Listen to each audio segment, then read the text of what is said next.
بسم الله الرحمن الرحيم. السلام عليكم ورحمة الله وبركاته. كيف الحال شباب؟ بشروني عنكم؟ معكم عبد الرحمن الفايز، واليوم رجعت لكم في القناة الثانية اللي هي قبل قناتي اكس ملولم اكس.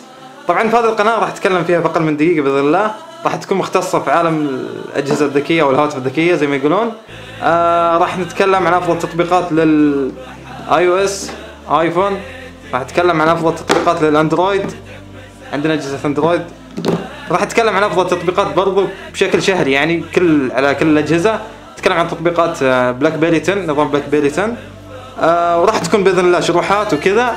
فبهذا الفيديو راح نبدا باول شرح باذن الله راح يعجبكم. ولا تنسون يا شباب اذا عجبكم الفيديو او انكم حسيتوا انكم راح تستفيدون من القناه هذه، يا ريت يا شباب تقيموا المقطع بزر لايك، تحفزونا، تحطوا لايك في الكومنت وتشتركون في القناه برضو. طبعا زي ما قلت لكم راح تكون القناه هذه مختصه في عالم الاجهزه الذكيه او الهواتف الذكيه زي ما يقولون. راح تكون في انبوكسنج باذن الله الفتره الجايه. فلا تنسوا يا شباب زي ما قلت لكم تشتركون في القناه وتعززون لنا كبدايه، يعني كاول فيديو راح نتكلم عن الهواتف الذكيه او الشروحات. فبسم الله خلينا نبتدي في شرحنا لهذا اليوم. طبعا ما راح نحتاج هذه الاجهزه، راح نحتاج بس جهاز الايفون.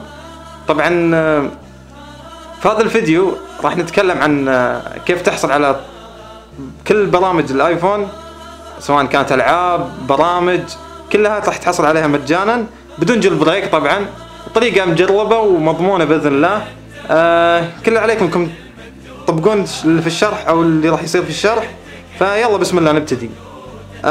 طبعا راح احط لكم كل الروابط بالديسكربشن، راح تدخلون على هذا الرابط حق الموقع زي ما تشوفون زي ما واضح قدامكم. بس كل اللي عليكم انكم تضغطون هذا الخيار اللي في النص، بيطلع لك خيار يقول لك كنسل او انستول، تضغط بس انستول راح تشوفه يبدا تحميل معك. فاذا بدا تحميل معك خلينا نشوف الحين لين يخلص راح نبدا معاكم. طبعا خلص تحميل البرنامج زي ما تشوفون، العيب الوحيد فيه انه باللغه الصينيه، فما عليكم باذن الله، يعني ما راح نحتاج نترجم او شيء، كلها سهلات واشياء بسيطه باذن الله. زي ما تشوفون نرجع قائمة البرنامج. هذه قائمة البرنامج بشكل سريع.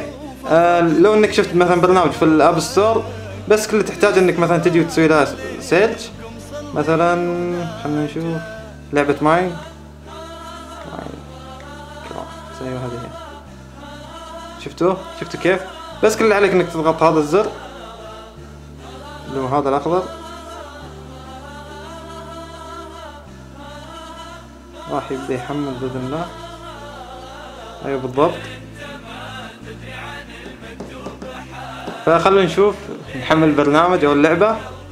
طبعا أنا مجرب أغلب البرامج أو الكل تقريبا كلها شغالة بإذن الله، فما عليكم لا حد يعني يقول إن السالفة قلق أو إنها صعبة، كلها سهلات بإذن الله. بس الشيء اللي تحتاجه يمكن أو الشيء اللي بيتعبك إنك تشبك الجوال أول مرة، بس تشبك الجوال بالكمبيوتر، وبعدها بتشوفون في الشرح خطوة سهلة جدا. بس تحملون البرنامج الخاص بنفس هذا البرنامج في الجوال وتضغطون فيكس، بتشوفون ما ابي انا اشرح لكم او اتكلم عنها، لان الطريقة صراحة من جد سهلة ما يبي لها شيء.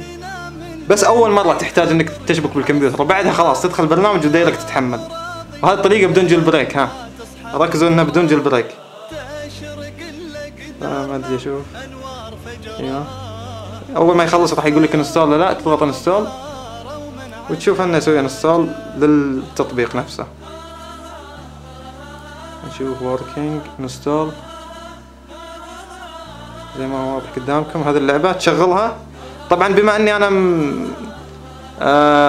مسوي الطريقة وخالص، اللعبة اشتغلت على طول. لا هي اول ما تشغله راح يطلع لك راش، راح تسكر اللعبة على طول، تحتاج انك تسوي الخطوة اللي بعد هذه. فيلا خلنا نروح على الخطوة اللي بعدها. تحتاج بس كمبيوتر والكيبل حق الجوال نفسه.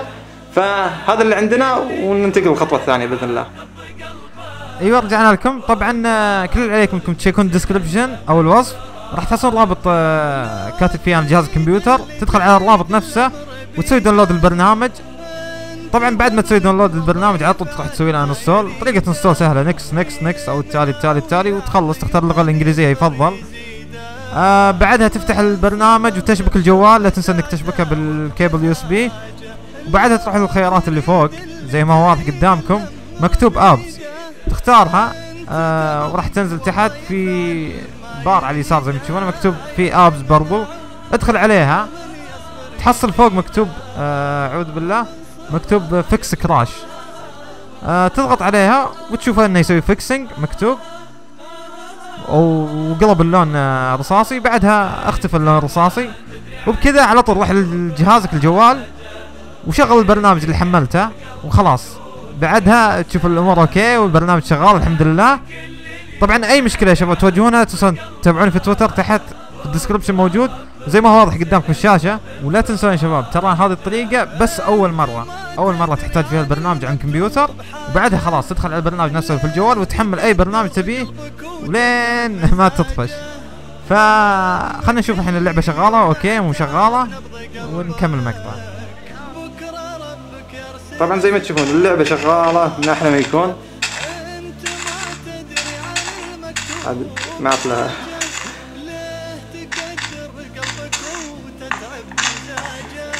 كل شيء شغال ولا احلى. فهذا اللي عندنا، ولا تنسون تقيموا المقطع بزر لايك مفضل وتحط رايك بالكومنت، لا تنسون تشتركون بالقناه اذا ودكم تشوفون اشياء جديده تعجبكم وشروحات وافضل تطبيقات باذن الله راح تنزل في شهر ديسمبر هذا، يعني تقريبا بعد كم يوم تقريبا ابدا بتطبيقات الابل الاي او اس، او راح ابدا بتطبيقات الاندرويد او البلاك بيري 10. فهذا اللي عندنا، يلا نشوفكم على خير، السلام عليكم.